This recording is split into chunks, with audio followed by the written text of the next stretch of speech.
Okay, welcome to day number 4, and as you can see, we're going in style today. It's not the car that I wanted, but you always roll the dice when you request a sports car.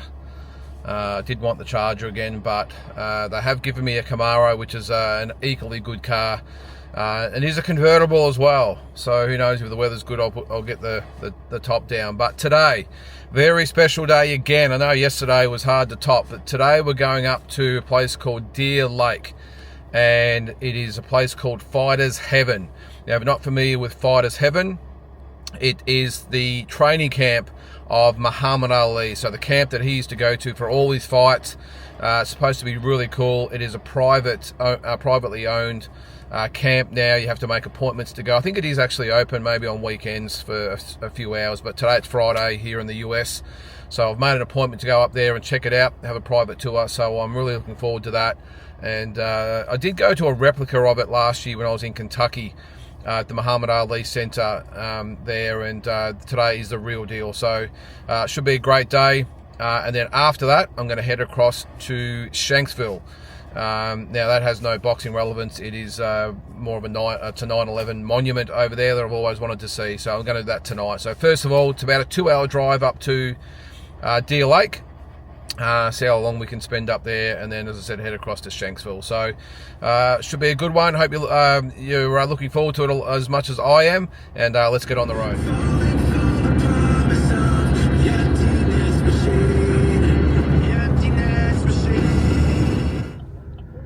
All right, here we go.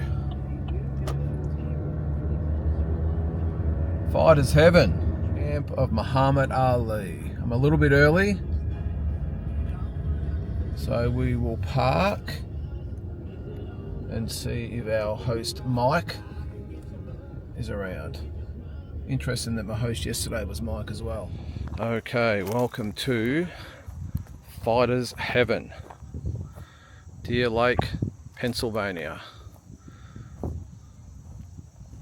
What a place it looks like at the moment. Looks like there were some bunks there for the staff, but that is the camp down there. There's some more cabins up there, but that is the camp down there.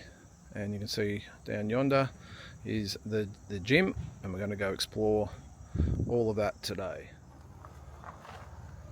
Let's have a look inside.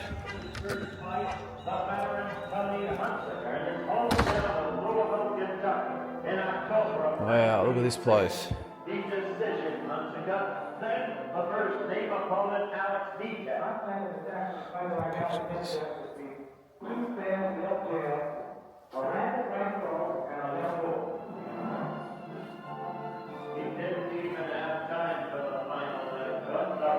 Amazing. I think this is where he trained.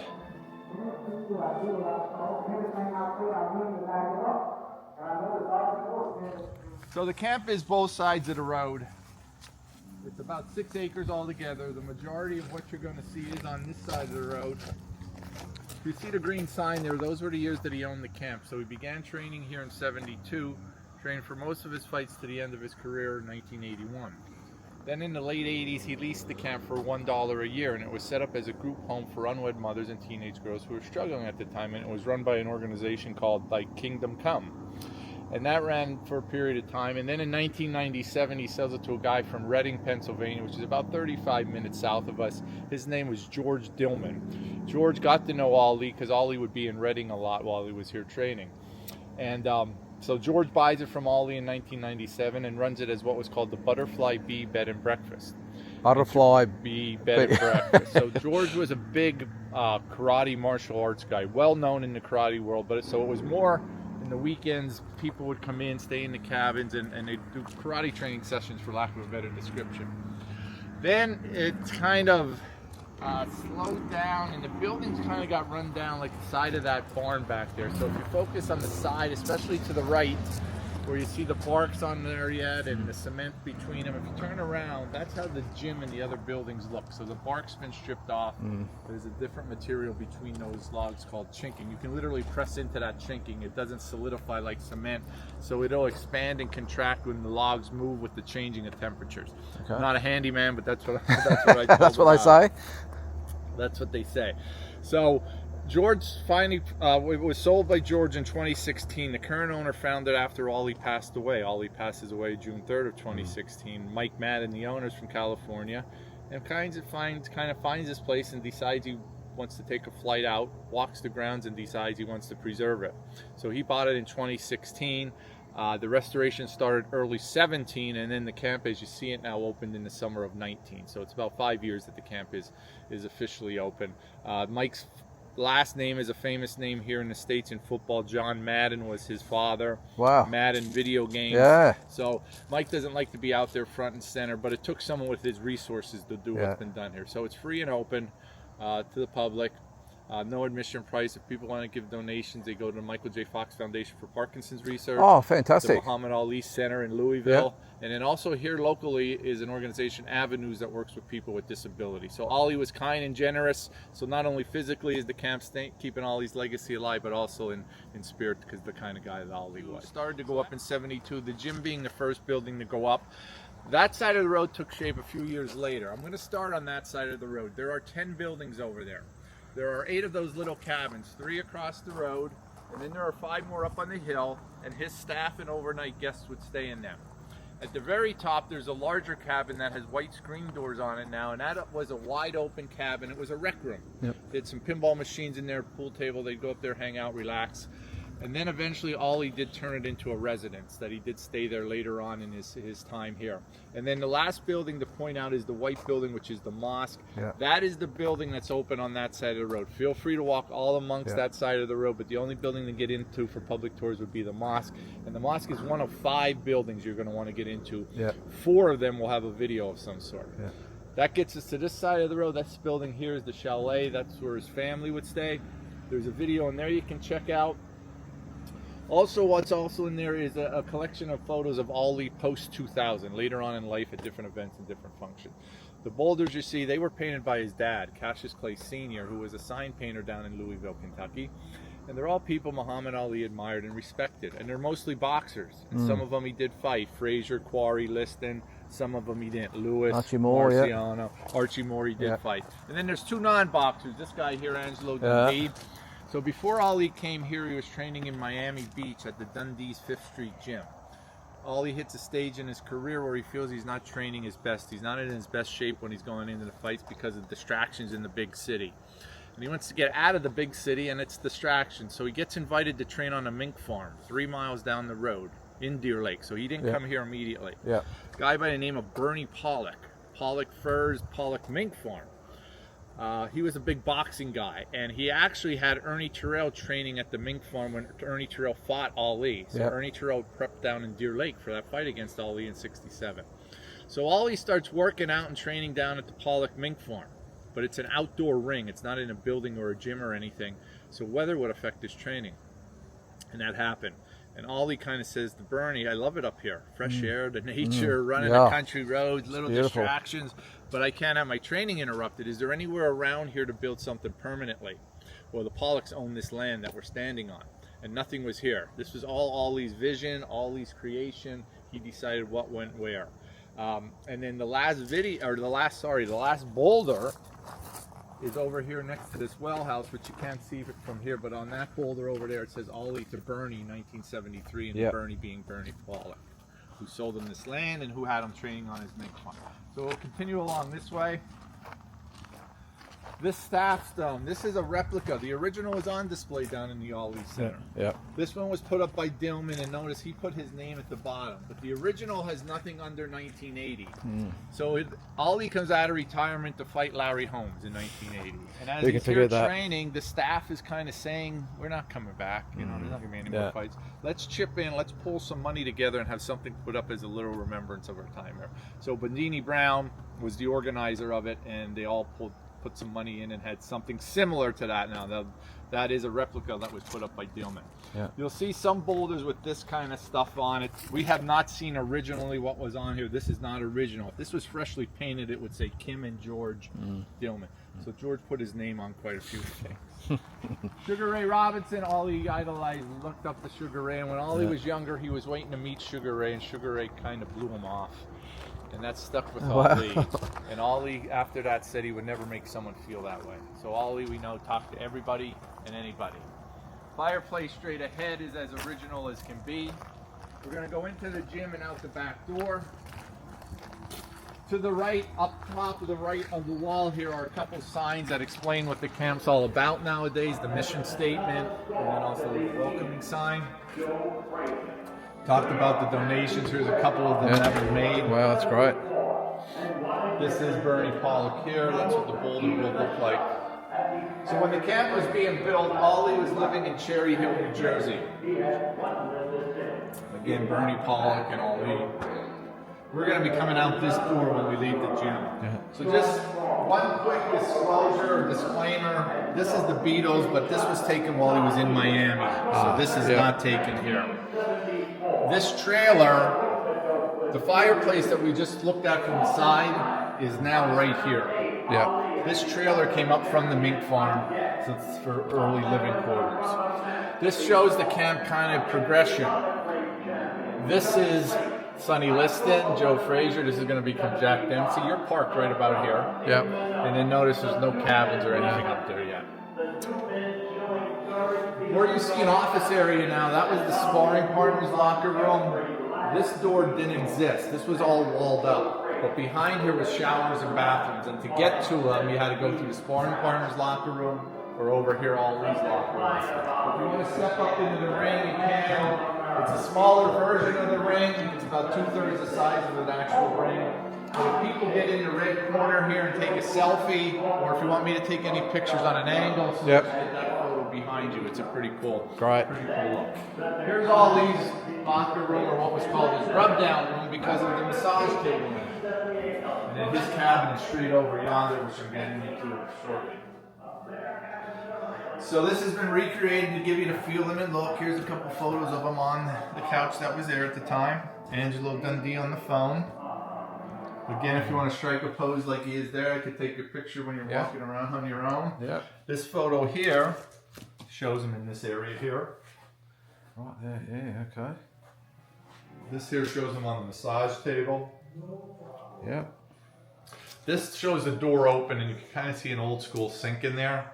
It's that door being open. Yeah. So back there, you went through that door, you got to the showers and the bathroom. And this is his brother Rudy or Rockman. This here shows this area. So he would have a robe hanging here. You got the door. There was a scale there. You could kind of see where the shelving ran along the wall up there.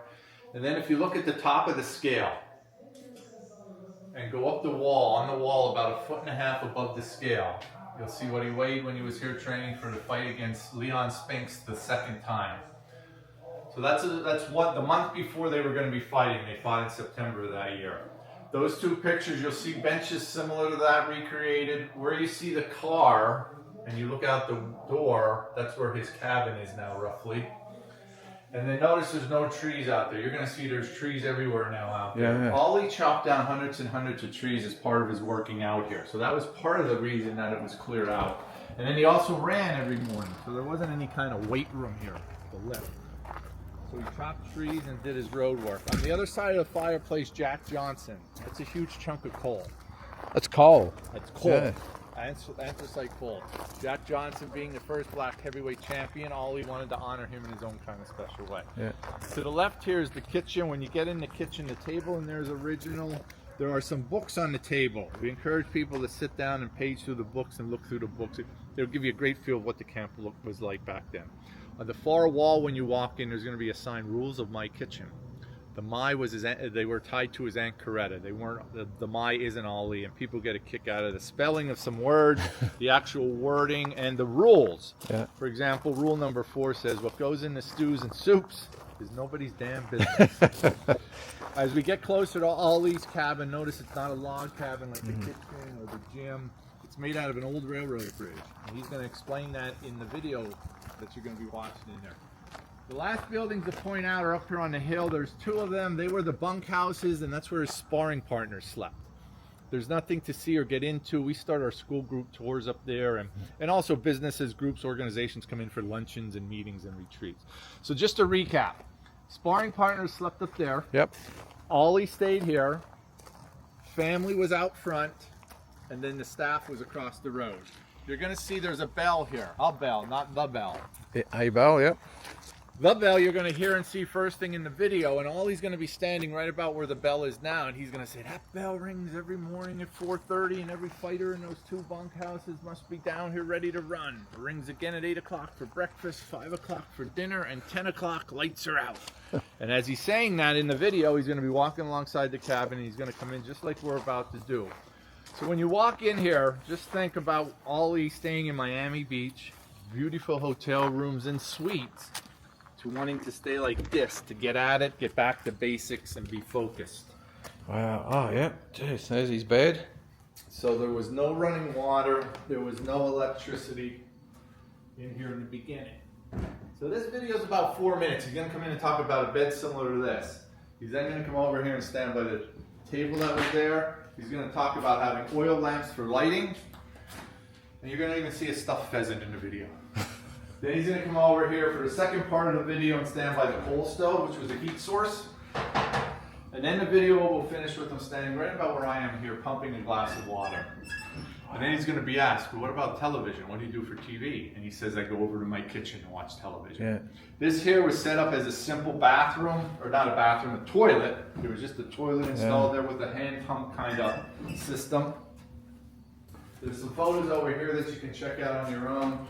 A collection of the great Jim Brown in this cabin, and then there's a photo of Ollie on the bed that was over there. Yeah.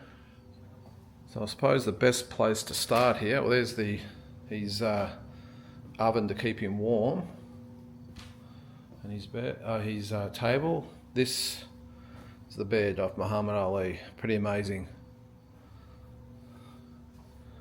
See him up there asleep, well, not asleep, lying on the bed. Another shot over here.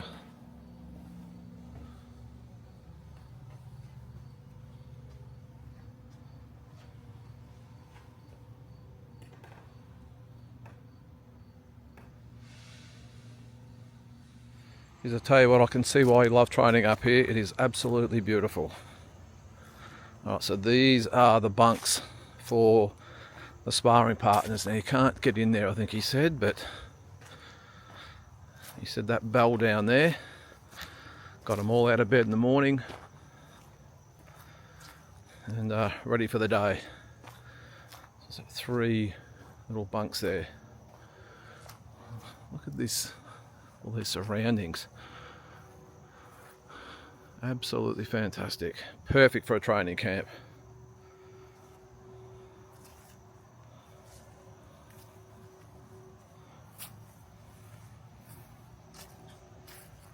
And here's the bell. That was rung at 4:30 every morning for everyone to get their asses out of bed and get ready for a big day of training.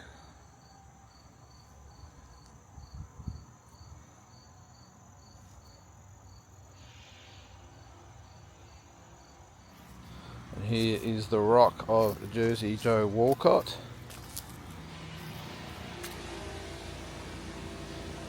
Heavyweight champion in 1951 at 37 years of age.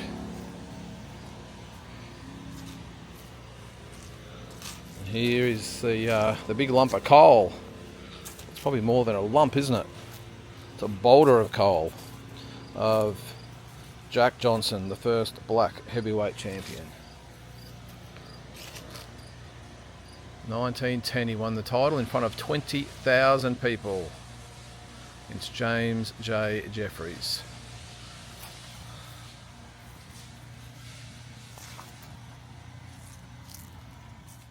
Okay, this is the kitchen. All the meals were made for Muhammad Ali and his camp, or his crew.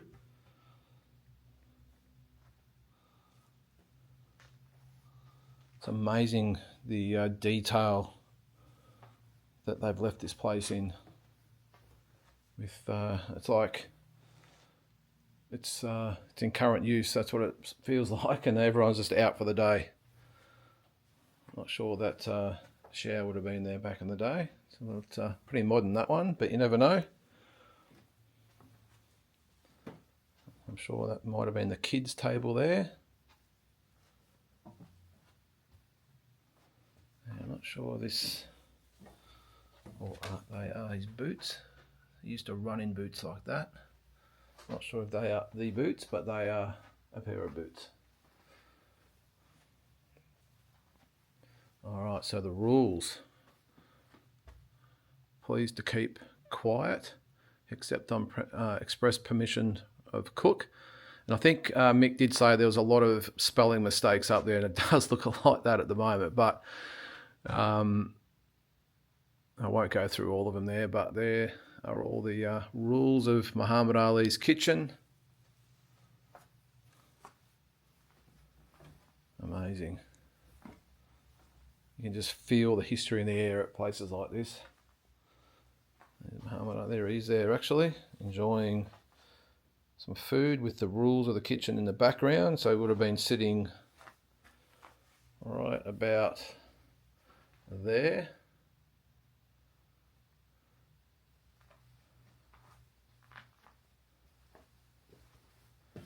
And it looks like looks like a functioning kitchen. And there is some Wheaties boxes with the greatest. Not sure Gatorade was around back then, but there might be some commemorative bottles there. But yep, this is where it all happened, in the kitchen of Muhammad Ali and his crew. And the fire pit, where they would have probably spent many nights out here enjoying a fire and maybe some marshmallows, I don't know, telling some stories. I'm sure Muhammad Ali could tell many a story out here.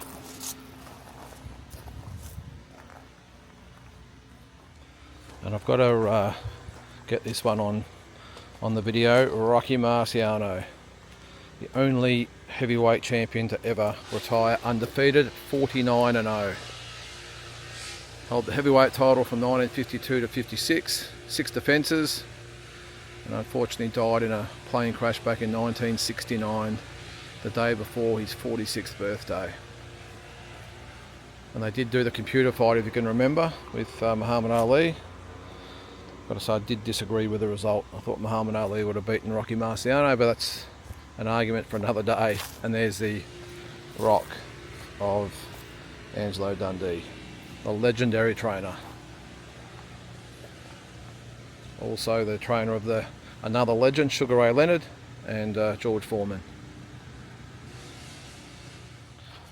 And here is the sign that says we're here, but it is right next door to the rock of Joe Louis, arguably the greatest heavyweight of all time. I still think our man here, Muhammad Ali, was the best, but Joe Louis, 26 championship fights.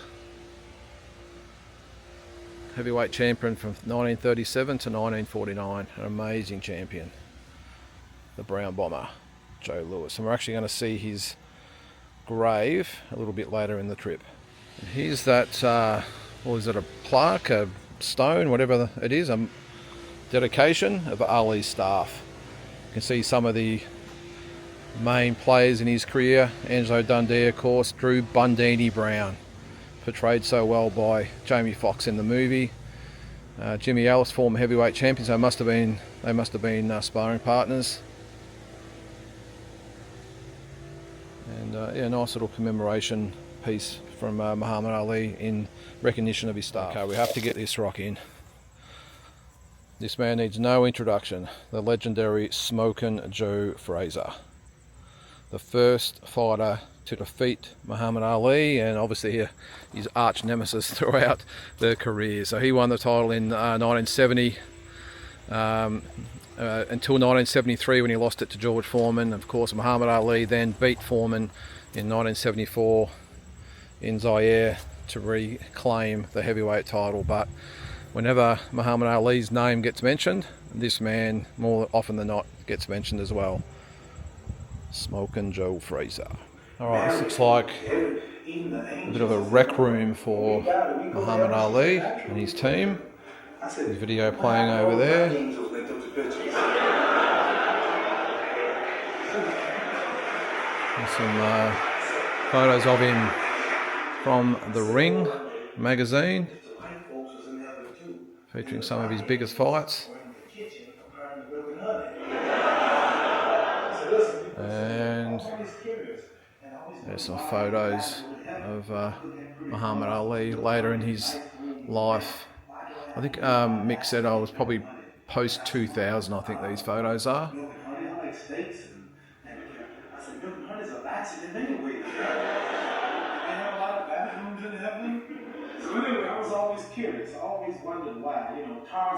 And over here actually there is some poems written by Muhammad Ali. Some handwritten poems.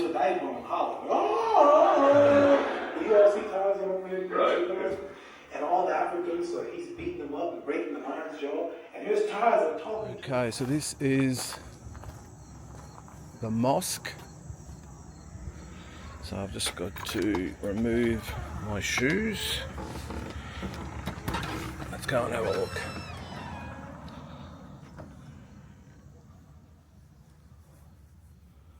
So this is where Muhammad Ali prayed. I'm not quite sure how many times a day. Not quite sure with the Muslim faith how it all works, but this is where he would have prayed right here. And if you look over here, there's a picture of him praying in front of the window, which would have been right there. Right there on the floor. That's where he would have been praying.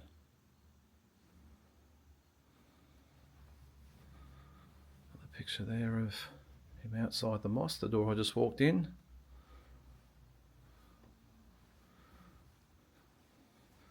And this picture over here, the windows have changed. You can see there they were the coloured glass stained windows, but those windows have been replaced, so he would have been right there. They thought of everything, didn't they?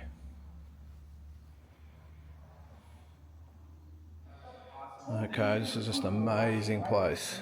These are photos of Muhammad Ali training there. There he is on top of the Joe Louis rock. Some amazing photos for history. There he is. That's a different ring than what's here, but with Tyson up there, Enzo Dundee. I drove that crowd, not George Foreman. It's my beautiful looks. It's my skill. It's my humbleness. You're beautiful. You're humble. Just one of the true icons of our history, not just for boxing, but just the identity that he had. Someone like, you can see him there with Elvis Presley, someone that just transcended their profession. So Elvis was obviously a musician, but just was so much more to so many people. Muhammad Ali was one of those people. And the thing is, he's not necessarily just a famous boxer. He's a famous person in the history of mankind, I suppose. It just affected so many people. And here's something that I remember very, very well. That is the opening ceremony of the Atlanta Olympics. I remember it well. As he came out, the place went nuts. And I feel very privileged that he did that at the Olympic Games that I went to. Great memories. And there is Joe Fraser at his rock. I'm sure with all the differences, it was great later in life that they became friends. But geez, I had some memorable battles.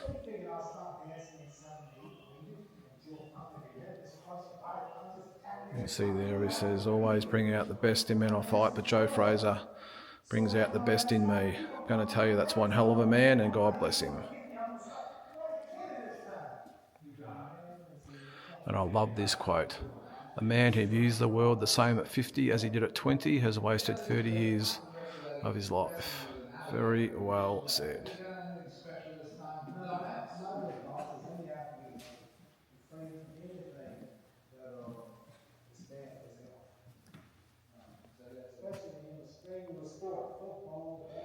And I'm going to have to get myself one of these. How could I not come to Fighters Heaven and not get a t-shirt or a sweater, I think they call them, whatever they are. I'll get a t-shirt because it's amazing that it's actually, well, you would have heard him say earlier that it's free to come, but a donation is appreciated. So I'll buy a t-shirt and rest assured give a nice little donation to the foundation.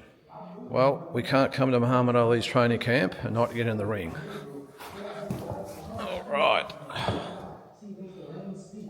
Here it is. This is not the ring, but it is a ring.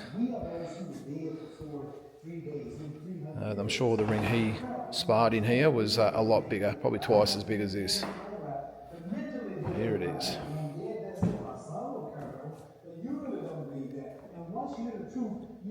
Wow, that was absolutely awesome. I thought the Rocky tour was great. I think today might have just topped it. Just to be here where Muhammad Ali trained, to have all the photos and videos and all that sort of matched up to everything that I was looking at. Yeah, it was just amazing. There's the bell being rung at the back there, so it's not time to eat. But yeah, no, it has been an awesome experience. Mick here, the curator, host, whatever you might want to call it, was awesome with what he had to say. And again, recommend if you're in the area, Deer Lake, Pennsylvania, the Muhammad Ali Fighters Heaven training camp. Make sure you get here because again, it's one of those bucket list things I've now ticked off. So back into the car now. I'm about to head to Shanksville to check in for the night, and then off to the 9/11 museum or monument tomorrow. So it's about a 3-hour drive. So let's get up.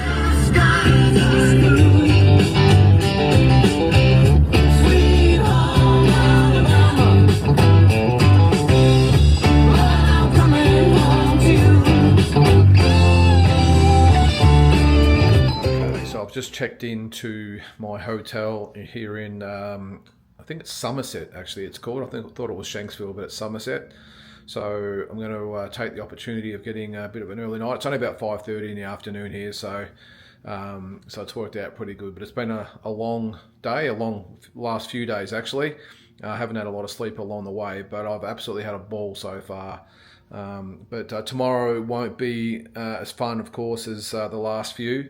Because I'm heading out to the Flight 93 Memorial in Shanksville. So look, it's again not the the most entertaining place to go, obviously, but something I really want to do for a long time. I've been to Ground Zero in New York, and now it's just something I want to do, for 20 odd years. So as I said, I'm going to take the opportunity to get early night, might get some room service if they have it here. I'm not sure. I'm sure there's some easy takeaway food outlets around here, but something very light, and have an early night and up and at 'em for day number 5. I'll catch you then.